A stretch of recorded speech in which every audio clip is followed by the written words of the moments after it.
Bonjour et bienvenue dans ce troisième jour de challenge autour de la Bhagavad Gita. Aujourd'hui, on va aborder une nouvelle voie qui nous est proposée par ce texte, qui nous est proposée par Krishna. Donc, je vous l'ai déjà dit, hein, Krishna est un très bon professeur de yoga. Il sait qu'il faut expliquer les choses de façon différente pour répondre aux différentes sensibilités de son élève, tout en sachant bien sûr que Arjuna nous représente tous et toutes les questions qu'on peut se poser. Eh bien, des chants 7 à 9, Krishna va proposer une nouvelle voie, même si parfois on peut découper différemment bien évidemment le texte. Je trouve que le faire comme ça dans cette structure que je vous propose, c'est peut-être plus facile pour aborder le texte. Et dans ces chants, on va aborder la voie du Bhakti Yoga, le yoga de la dévotion. Alors il faut savoir que c'est une dévotion un petit peu particulière. Elle est non seulement basée sur un amour inconditionnel, mais également réciproque. Et ça, on peut le trouver déjà dès le chant numéro 7, shloka 17. Parmi eux se distingue celui qui, en possession de la connaissance, est toujours concentré, se voue à moi seul, car je suis infiniment cher aux sages, en possession de la connaissance, tout comme il m'est cher. Voilà, donc Krishna explique cette dévotion qui est réciproque. Et ensuite, ce qui est intéressant, c'est que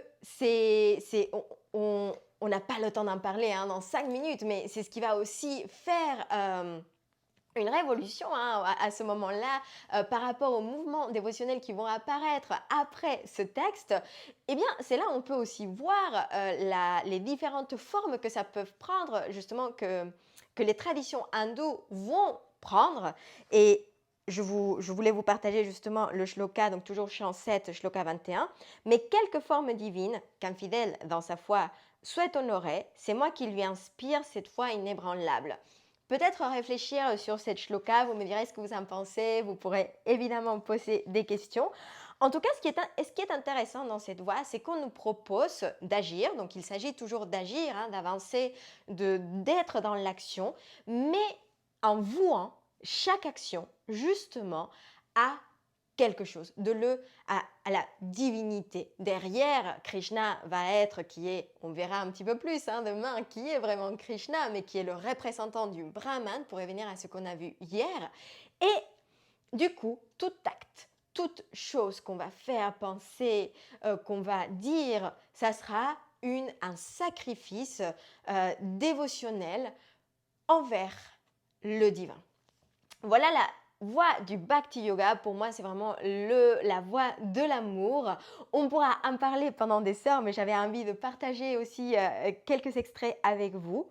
Parce que, par exemple, au moment d'agir, même au moment de la mort, comment atteindre la libération? C'est une autre question qui est posée dans ce texte.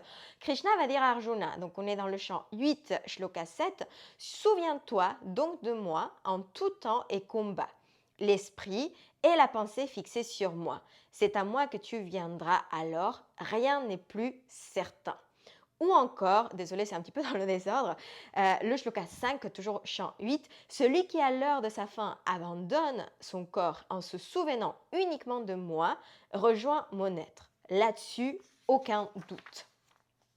Et puis, finalement, ce qui est intéressant aussi de voir, c'est qu'à un moment, on va lui poser la question, c'est un petit peu la question qu'on se pose tous, maintenant qu'on a différentes voies du yoga, quelle est la meilleure voie? Eh bien, c'est là où Krishna va accepter que s'il a bien des chouchous, c'est peut-être les personnes qui suivent la voie du Bhakti Yoga. Donc, chant 9, les saints me glorifient, shloka 14, les saints me glorifient sans cesse, persévérants et fermes dans leurs vœux. Ils m'aiment pieusement et me servent avec une application constante.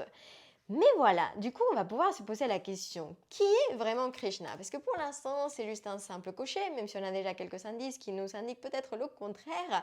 Eh bien, c'est ce qu'on va parler demain. C'est peut-être mon passage préféré de la Bhagavad Gita, le moment en tout cas le plus fort. On va parler des chants 10 et 11. Donc, je vous donne rendez-vous demain pour le 4e jour de challenge. Et comme d'habitude, n'hésitez pas à poser vos questions et commentaires. Gros bisous, prenez soin de vous.